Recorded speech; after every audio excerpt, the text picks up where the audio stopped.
Midjourney is the best AI image tool out there. You can generate images like this, or this, or this, or this, or even this. And in this video I want to show you how to get started with Midjourney, no matter if you have any experience with art or AI or both.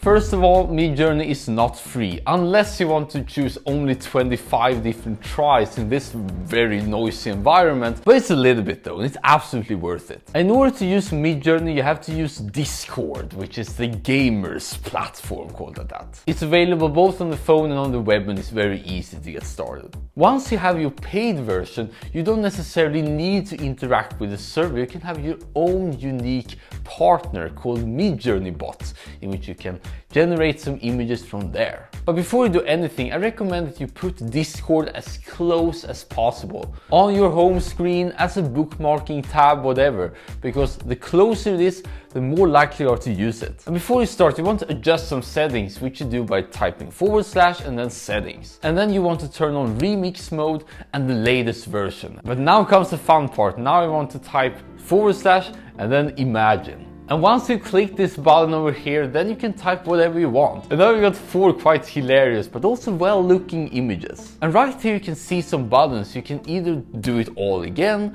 or you can click on these U1 to U4 buttons in order to go from one of these pictures to one image. Or you can also do some variation, and then you can adjust the prompt from there. And once you've fine-tuned and upscaled the image that you like, then it's all about saving it normally. And then you can do whatever you want with it. And there are a couple of parameters that can be very helpful to know. The first one is aspect ratio, the dimension of the image. And you do it by simply typing -- and then AR. And if you didn't like something in the image, you can put -- no. You can choose -- s and choose between a range of 0 to 1000. And depending on how high the number is, then Midjourney will make its own art style to you. And you also have -- c, which means chaos. The more chaos you have, then it's more chaotic. Let's call it that.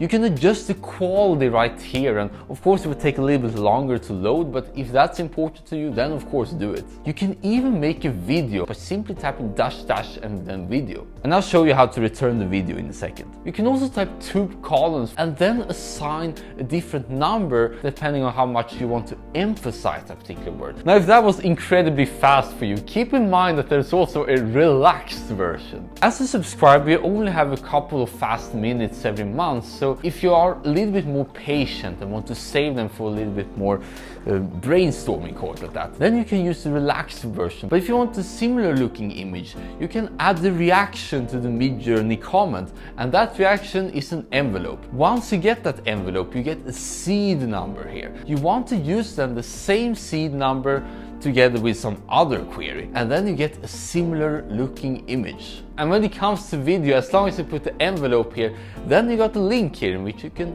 simply see what it turned out to be. You can even upload yourself into these crazy images. And you do that by simply posting an image of yourself, and then you copy that link, and then you paste that link in the imagine command, of course, and then you simply type whatever, and now Midjourney will simply add you into the mix. Whether it's good or bad, I don't know. But before we go into how to get started, I recommend that you use these text replacements, like for instance 2 eyes after one another to create imagine and so forth. I think the best way is to learn from others, and you can simply type midjourney.com/showcase, and then you will see in real time what other people are making. Once you found an image that you like, you can click the 3 dots over here and then go to copy and then full command. And right when you paste it on a particular note, then you will immediately see what prompt they used to make that image. And then you can use the same prompt to make a similar image. So as a famous guy once said, it's all about copying from others, or rather stealing from others. There's also this free tool right here, which you can choose whatever options you have, so forth.